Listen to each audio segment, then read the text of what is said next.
Town planning అధికారి అంటే గిట్లు ఉండాలి. ఏడు అక్రమ నిర్మాణం అయినా కూడా కంప్లైంట్ వచ్చింది చాలు అక్కడికి పోతాడు. దీనికి కంప్లైంట్ వచ్చింది నువ్వు నిర్మించొద్దని చెప్పేసి దాన్ని అస్సలు కట్టనియ్యాడు. ఎక్కడైనా అక్రమ నిర్మాణాలు జరిగితే తక్షణం ఉండే అధికారి ఎవరైనా ఉన్నారంటే మన బడంపేటలో కొలువు చేసే టీపీఓ కిరణ్ కుమార్ సారు. అగో సీనా మరి టౌన్ ప్లానింగ్ అధికారి గురించి ముచ్చట తీసుకొచ్చినామంటే ఈ సార్ గురించి చెప్పుతైతే అందరూ నోరెళ్ళ పెడతారు.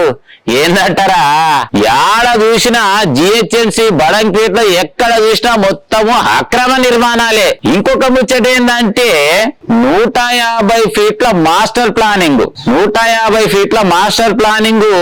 కానీ సార్ మాత్రము రోడ్ పక్కకే కట్టుకోరి అని చెప్పేసి పర్మిషన్ ఇచ్చిండు. యాడంటారా, సీనన్న నీ దగ్గర ఏ ప్రూఫ్ ఎటుకే ఎట్లా మాట్లాడుతున్నావు అంటే ఏడంటే అల్మాజ్ కూడా ఏడంటే శక్తి నుండి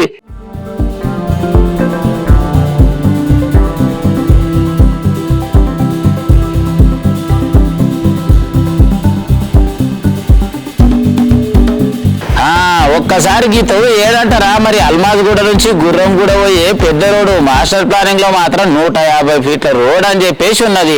మరి ఇంతకు రోడ్డు పక్కనే 10 నుంచి 15 ఫీట్ల గ్యాప్ లేకుండానే 7 కాడికి బిల్డింగ్లు కడుతున్నారు, షట్టర్లు వేస్తున్నారు, ఇష్టం వచ్చినట్టు కిరాయిలకి ఇస్తున్నారు. వచ్చేపోయేటోళ్ళకైతే ఆపద అయితే లెస్ అవుతున్నది. ఈ రోడ్ పోటీ ఇప్పటికే ఎన్నో గుంతలతోటి ఎన్నో యాక్సిడెంట్లు అయినాయి. మరి ఇంతకు అధికారులు ఉన్నది ఎందుకు, అక్రమ పర్మిషన్లు ఇచ్చేటందుకేనా అని చెప్పేసి ప్రజలు ముక్కు మీద ఏలేసుకుంటున్నారు.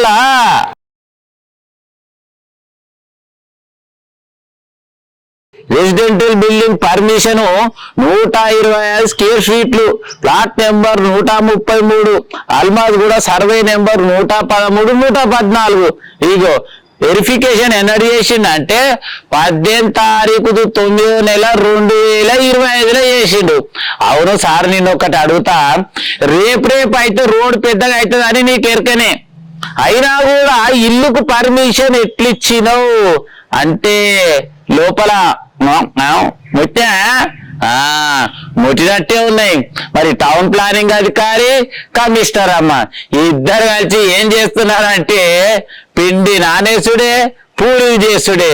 నిజం కాదంటే ఒక్కసారి బడంపేట మున్సిపల్ కార్పొరేషన్ లా జరుగుతున్నటువంటి అక్రమ నిర్మాణాలు చూడుర్రి.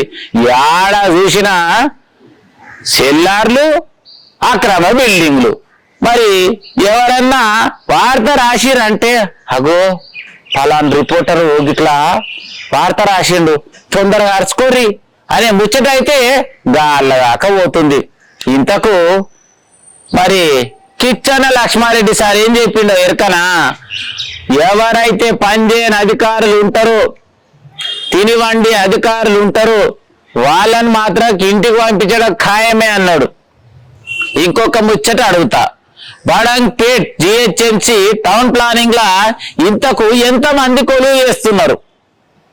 కొలువు చేస్తున్న వాళ్ళకి ఒక్కొక్కరి జీతం ఎంత? టౌన్ ప్లానింగ్ ఎక్కడెక్క వీళ్ళకు అర్హతలు ఏమి ఉండాలి అంటే శానిటేషన్ లో కొలువెక్కిన వాళ్ళని కొండపోయి టౌన్ ప్లానింగ్ లో పెట్టి, టౌన్ ప్లానింగ్ లో పెట్టిన వాళ్ళని ఫ్యాన్ల కింద వండబెట్టి మరి ఎవరి పైకమని జీతాలు ఇస్తుర్రు. టౌన్ ప్లానింగ్ అధికారి వారానికి ఒక పారి కూడా తీసుకురాడు. మరి ఏదేమైనా కూడా తెలంగాణ రాష్ట్ర గవర్నమెంట్ పట్టించుకొని ఈ అధికారి మీద ఒక్కసారైనా మరి ఇంతకిన జీతం ఎంత, ఈయన కాందాన్ని ఎట్లొచ్చింది, పనులు ఎట్లా చేస్తుండో ఎంక్వైరీ చేస్తే బాగుంటది. ఇంకొకటి ఈ ఇల్లుకు పర్మిషన్ ఎట్లిచ్చినాం అనే ముచ్చట కూడా నాకు కావాలి.